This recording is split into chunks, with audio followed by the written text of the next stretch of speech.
నమస్తే, welcome to our channel. నేను సౌజన్య. Rave party జరిగినప్పటి నుంచి ఇప్పటి వరకు కూడా రోజుకు ఒక పేరు బయటకు వినిపిస్తూ ఉంది. సో ఫస్ట్ ఏమో రేవ్ పార్టీ జరిగిందని ఎప్పుడైతే తెలిసిందో అప్పుడు కాకాని గోవర్ధన్ రెడ్డి గారి కార్ అక్కడ ఉంది, ఆయనకు సంబంధించిన స్టిక్కర్ కూడా ఆ కార్ మీద ఉంది అని చెప్పి, అలాగే ఆయన పాస్పోర్ట్, ఇంకా చాలా విషయాలు వచ్చాయి. అండ్ ఇప్పుడేమో సజ్జల భార్గవ్ ఎవరైతే ఉన్నారో వైసీపీ సోషల్ మీడియా ఇన్ఛార్జ్గా ఉన్నటువంటి వ్యక్తి, ఆయన రైట్ హ్యాండ్ ఇప్పుడు ఈ రేవ్ పార్టీ కేసుకు సంబంధించి ఏటూగా ఉన్నారని చెప్పి బయటకు వార్తలు వస్తూ ఉన్నాయి. సో ఈ రేవ్ పార్టీ చుట్టూ కూడా ఈ వైసీపీ నేతలకు సంబంధించిన పేర్లు ఎందుకు బయటకు వస్తున్నాయి, దీన్ని ఏ విధంగా చూడాలి, ఈ అంశానికి సంబంధించి వారి విశ్లేషణని మనతో పంచుకోవడానికి ఈరోజు మనతో పాటు ఉన్నారు సీనియర్ జర్నలిస్ట్ డివిఎస్ గారు ఉన్నారు. వారితో మాట్లాడదాం. నమస్తే అండి. నమస్తే అమ్మా. రేవ్ పార్టీ జరిగినప్పటి నుంచి ఇప్పటి వరకు కూడా రోజుకు ఒక పేరు బయటకు వస్తోంది. అందులో మ్యాక్సిమం వైసీపీ నేతల పేర్లే వినిపిస్తున్నాయి. ఫస్ట్ కాకాని గోవర్ధన్ రెడ్డి అన్నారు, ఆయన కార్ అన్నారు, ఆయనకు సంబంధించినవి కూడా అక్కడ ఉన్నాయని చెప్పారు. ఇప్పుడు కట్ చేస్తే సజ్జల భార్గవ్కి ఏమన్నా సంబంధం ఉందా ఈ రేవ్ పార్టీకి అని అంటూ ఉన్నారు. ఎందుకనంటే సజ్జల భార్గవ్ రెడ్డి రైట్ హ్యాండ్గా చెప్పుకునేటువంటి వ్యక్తి అక్కడ ఈ కేసులో ఏటూగా ఉన్నారు అంటున్నారు. ఈ అంశాన్ని ఏ విధంగా చూడాలి అంటారు? సజ్జల భార్గవరామ్ ప్రభుత్వ సలహాదారు సజ్జల రామకృష్ణారెడ్డి కొడుకు, YSR Congress social media incharge. మనం చూసాం సీఎం గారు లండన్ పోబోయే ముందు అక్కడ ఆ బెంచ్ సర్కిల్లో వీళ్ళ ఆఫీస్కే వెళ్ళాడు. ఐపాక్ వాళ్ళందరితో కూడా ఆయన భేటీ అయిన తర్వాత సీఎం లండన్ వెళ్ళారు, సజ్జల భార్గవ్ కూడా జంప్, వాళ్ళ నాన్న కూడా జంప్. ఎవరు ప్రతిరోజు ప్రెస్ మీట్ పెట్టేటువంటి సజ్జల రామకృష్ణారెడ్డి గారు కూడా ప్రెస్ మీట్కి రావట్లేదు. ఆయన కూడా ఏదో ట్వీటే చేశాడు తప్ప ప్రెస్ మీట్ పెట్టలేదు. ఇప్పుడు సజ్జల ఎక్కడున్నాడు, సజ్జల భార్గవరామ్ ఎక్కడున్నాడు? ఇప్పుడు కొత్తగా ఈ రేవ్ పార్టీలో వీళ్ళ పాత్ర ఏది? ఇప్పుడు ఈరోజు వచ్చిన వార్త ఏంటి?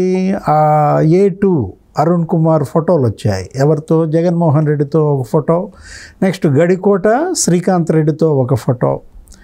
జగన్మోహన్ రెడ్డి శ్రీకాంత్ రెడ్డి బాల్య స్నేహితులు, వాళ్ళిద్దరితో కూడా ఇతనికి ఇంత సంబంధాలు ఉన్నాయంటే ఆ రేవ్ పార్టీ కండక్ట్ చేసినటువంటి వాళ్ళల్లో A2 అతని పేరేంటి?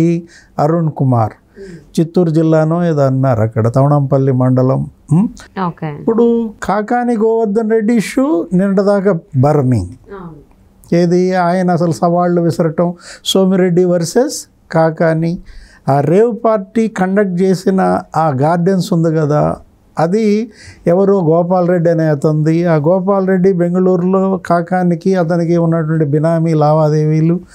సర్వేపల్లి మన శాసనసభ్యుడు కాకాని అక్కడ మంత్రిగా ఉంటూ ఏ విధంగా అటు లిక్కర్ మాఫియా, ఇటు గోవా మద్యం, నెక్స్ట్ ఈ డ్రగ్స్, ఈ గంజాయి, వీటన్నిటిని గురించి సోమిరెడ్డి విమర్శించారు.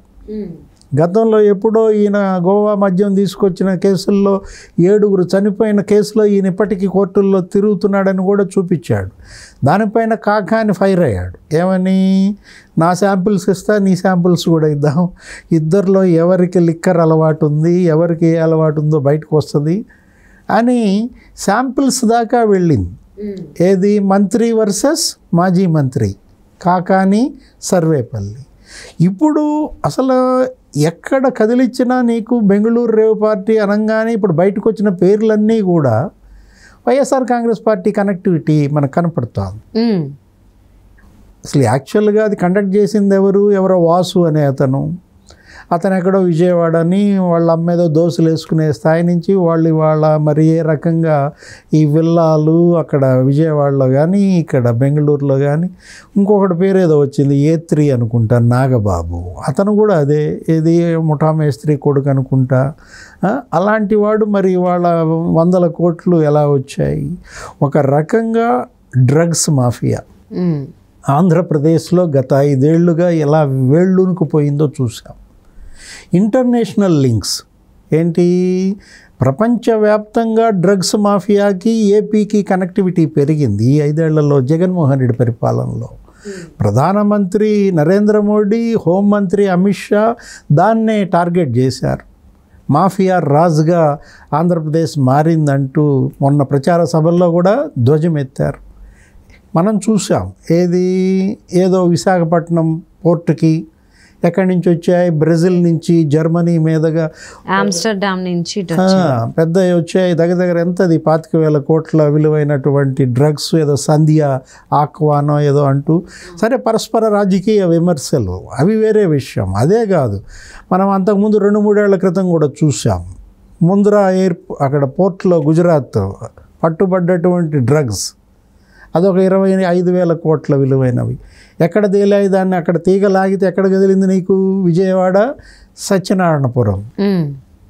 ఇలా వైఎస్ఆర్ కాంగ్రెస్ పార్టీ ఎమ్మెల్యేలు, మంత్రులు వీళ్ళేంటి ఈ మాఫియాలను పెంచి పోషించారు. గంజాయి మాఫియా విశాఖపట్నం ఏజెన్సీ ఏరియాలో, ఆ ఏఓబి బోర్డర్, ఆంధ్ర ఒరిస్సా బోర్డర్లో పెద్ద ఎత్తున గంజాయి సాగు, 25,000 ఎకరాల్లో గంజాయి సాగు అవుతుందని. నీకు ఆంధ్ర నుంచే ఈ గంజాయి అంతా కూడా ఎక్స్పోర్ట్ అవుతుందని ఇక్కడ ఉన్న అధికార పార్టీకి అక్కడ ఉన్న గంజాయి మాఫియా లింక్స్ వల్లే ఇవాళ తెలంగాణలో కావచ్చు, ఇతర రాష్ట్రాల్లో కూడా ఎక్కడ పట్టుబడ్డా గంజాయి వచ్చి ఎక్కడ తేలుతోంది? వైజాగ్, ఆంధ్రప్రదేశ్ అన్నమాట. దాని వెనక ద్వారంపూడి చంద్రశేఖర్ రెడ్డి కాకినాడ సిటీ ఎమ్మెల్యే పేరు వినపడుతుంది, లేకపోతే ఆ ఎమ్మెల్సీ అనంతబాబు పేరు వస్తుంది. అందరూ ఎవరు? వైసీపీ వాళ్ళే. వీళ్ళు ఎలా పెంచి పోషిస్తున్నారు అనేది మనం మీడియాలో వస్తున్న కథనాలను కనుక చూసినట్లయితే స్పష్టంగా కనపడుతుంది. ఇప్పుడు ఎవరి పేరు వచ్చింది? భార్గవ్, సజ్జల భార్గవ్ రెడ్డి వచ్చింది. సజ్జల భార్గవ్ పేరు రావటం అంటే అతను ఇవాళ సోషల్ మీడియా చేసుకుంది అక్కడ పార్టీ. 3 ఏళ్లుగా కష్టపడింది కాబట్టి YSR Congress party social media. ఆ రోజు జగన్మోహన్ రెడ్డి పాల్గొన్నటువంటి ఆ ఫేర్వెల్ పార్టీ వెంటనే ఏం జరిగింది? జగన్మోహన్ రెడ్డి లండన్ వెళ్ళాడు, బెంజ్ సర్కిల్లో ఆఫీస్ ఖాళీ అయింది. అక్కడ 2 ఫ్లోర్స్ వెకేట్ చేశారు వీళ్ళు. ఎవరు? వైసీపీ సోషల్ మీడియా వాళ్ళు. ఖాళీ చేయడమే కాకుండా అక్కడ పెద్ద ఏదో ఈ వెహికల్స్కి అద్దెకి బకాయిలు ఉన్న వాళ్ళంతా వచ్చి అక్కడ ఏదో ధర్నాలాగా చేశారంట. మాకు బోల్డ్ కార్లు అద్దె బాకీలు ఉన్నాయి, వీళ్ళేంటి ఖాళీ చేసిపోయారు. సోషల్ మీడియా 3-4 నెలల నుంచి వాడుకున్న కార్ల అద్దెలు చెల్లించకుండా వైసీపీ సోషల్ మీడియా జంప్ అన్నారు. మీడియాలో మనం చూసాం. అంటే ఆ రోజు ఖాళీ అయినటువంటి YCP social media bench circle office staff అంతా కలిసి చేసుకున్నారా? ఎక్కడ? బెంగళూరు రేవ్ పార్టీ అంటే వీళ్ళే అక్కడ చేరారా? ఎవరు చేరారు? మనం చూసాం, ఫిలిం స్టార్స్ ఉన్నారు. ఆమె ఎవరో, ఒక ఆమె ఎవరు, హేమ, ఆమె అక్కడ స్పష్టంగా పట్టుబడిన దీంట్లో తాను అక్కడ లేనని వీడియోలు కూడా చేసినా కూడా కమిషనర్ బెంగళూరు ఏమని చెప్పాడు? ఆమె ఉంది, ఆమె పట్టుకున్నాం, ఆమె శాంపుల్ కూడా తీసుకున్నాం, ఆమెది కూడా పాజిటివ్ వచ్చిందన్న. ఇప్పుడు పట్టుబడ్డాళ్లలో వైసీపీ వాళ్ళు ఎవరున్నారు? ఇప్పుడు 138 మందో ఏమో పట్టుకున్న దాంట్లో 80 మంది పాజిటివ్ వచ్చిన దాంట్లో అసలు వీళ్ళు ఎవరన్నా ఉన్నారా? బెంగళూరు రేవ్ పార్టీ జరిగింది, దానిలో పాల్గొన్న వాళ్ళల్లో వేరే పార్టీల వాళ్ళ పేర్లు రావట్లేదు. అక్కడ బెంగళూరుకు సంబంధించిన కాంగ్రెస్ వాళ్ళ పేర్లు లేవు, బీజేపీ వాళ్ళ పేర్లు లేవు, తెలుగు వాళ్ళు. ఇక్కడ వాళ్ళ పేర్లే వస్తున్నప్పుడు Vijayawada batch, Chittoor batch, Kadapa batch వస్తున్నప్పుడు కాకాని గోవర్ధన్ రెడ్డి పేరు ఎందుకు వచ్చింది? ఎంతమంది మంత్రులు లేరు? కర్ణాటక మంత్రులు. ఆయన స్టిక్కర్ ఉన్న వెహికల్ అది కూడా మన విజువల్స్ లో చూడడం. ఆయన దాని మీద కేసు పెట్టానంటాడు. నేను అక్కడ ఎస్పీకి నా కంప్లైంట్ పంపించాను, అది ఇది దేనికైనా సవాల్ అంటాడు ఆయన. మా వాళ్ళకి ఏవో స్టిక్కర్లు ఇచ్చా, వాళ్ళు ఎక్కడెక్కడ వాడుకున్నారో నాకేం. అంటే స్టిక్కర్స్ ఎమ్మెల్యేకి ఇచ్చేది 4. 4 స్టిక్కర్స్ ఇచ్చినప్పుడు ఒక స్టిక్కర్ అటు ఎలా వెళ్ళింది? అది అసలు స్టిక్కరేనా జెరాక్సా? ఇప్పుడు నీ అనుమతి లేకపోవచ్చు, లేదు నీ వాళ్ళు ఎవరో ఇల్లు ఉండొచ్చు. ఇప్పుడు సోమిరెడ్డి కూడా అదే డౌట్ వ్యక్తం చేశారు. ఏంటి, కాకాని గోవర్ధన్ రెడ్డి వెళ్ళాడా, లేకపోతే కాకాని గోవర్ధన్ రెడ్డి స్టిక్కర్తో ఇంకో ఎమ్మెల్యే వెళ్ళాడా అంటాడు. ఎవరా ఎమ్మెల్యే? అది బయట పెట్టరు. మళ్ళా వెరసి బెంగళూరు రేవ్ పార్టీ వైసీపీ చుట్టూ తిరుగుతుంది. అవును, రోజుకు వాళ్ళకి సంబంధించిన పేర్లే వస్తున్నాయి.